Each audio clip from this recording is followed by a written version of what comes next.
efforts are underway to rescue a 5-year-old boy trapped inside a disused mine shaft in the Jerusalem informal settlement in Boksburg. The rescue operation was suspended last night. Drones are said to be put into use to locate the boy and fly over the area to assess the stability of the ground. According to Ekurhuleni Emergency Services, they went down into the mine on Sunday, but there was no sign of the child. The 5-year-old has been stuck in the mine since Saturday. We're going to meet up to reassess at around between 8 o'clock and 9 o'clock to continue with our rescue efforts. Last night, the rescue was called off at around 7:30 because of there was reduced light and dark, and the ground is still unsafe for us to send people down there. Yes, they were playing in and around the area, and then the one boy fell into the manhole due to the ground around the area being unstable. It's an ongoing process, but within the city we're dealing with in conjunction with the DMR. It's just the problem of illegal miners who go and dig in and around the area and then reopening the shaft.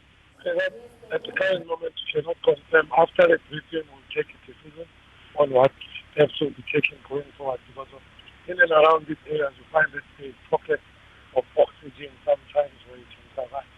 But we are hopeful we'll still carry on doing our job. Well, Calden Ongmu joins us live from Boksburg. A very good morning to you, Calden. Can you tell us, do you have any updates as to the whereabouts of the boy in the mine?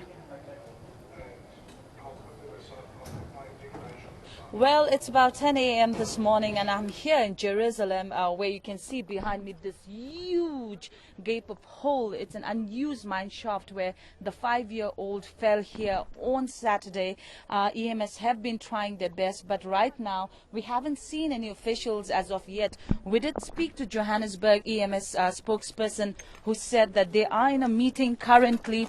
And they will be here as soon as the meeting is over. They said they are making plans on how they should go about. Remember, last night the rescue services were halted after poor light, poor visibility. Now the EMS are saying that they are fearing for the little boys' lives, as they're scared that there will be no oxygen. You can see from the visuals, Lauren, as we're sending you, it's a deep hole, really deep hole, and it's really difficult to say, how the boy is as of now. Remember, he fell inside this unused mine shaft on Saturday, and they're doing the best they can. But speaking to many community members here, they have been expressing their disappointment, saying the government hasn't really done much. As you can see, the place actually where I'm standing, Lauren, as well, this place is also not at all safe. You can see the community members here saying that this used to be a dumping site, and the hole that you saw was also similar to this place.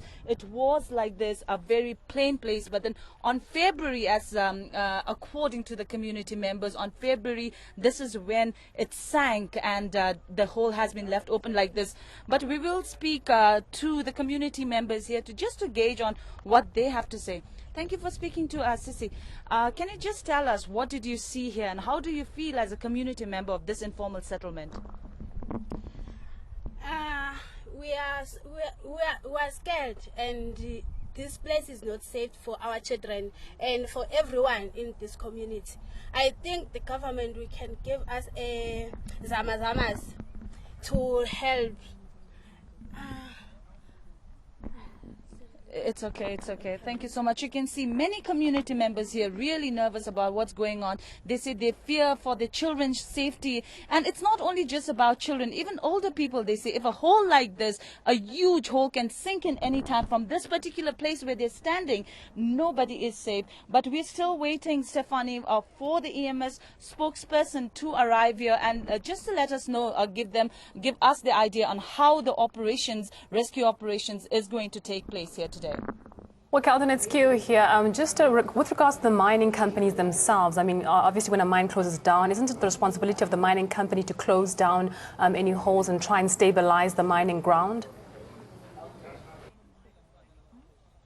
Definitely, this is not the first incident that we've seen in the past few years where innocent lives have been lost due to these unused mines that are left open like this. But considering this place, you can see just the whole. We'll take you back to that visuals once again, where this place was actually, people say it was covered. There was a steel gate which was stolen a few years back. But definitely, KO, to come back to your question, Department of Mineral Resources, as well as the mayor of City of Johannesburg, Mayor Herman Mashaba, had promised, saying that all the unused mines, the shafts, they will be covered. They will make sure that they will go to each and every unused mine and try their best to cover these permanently. But it is, of course, the responsibilities of some of these big mining houses. If they're not using the mines any longer, it's one of the rules and regulations that they must cover the mines or cover these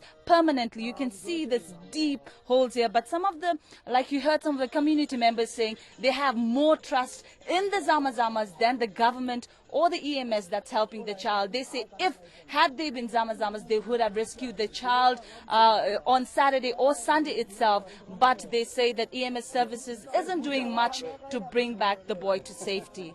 Well, thank you so much to our reporter there, Calden Ongwish. She will be giving us more updates and also speaking to the EMS spokesperson on why they have not yet started with those rescue operations again today and how they consider to go forth with them.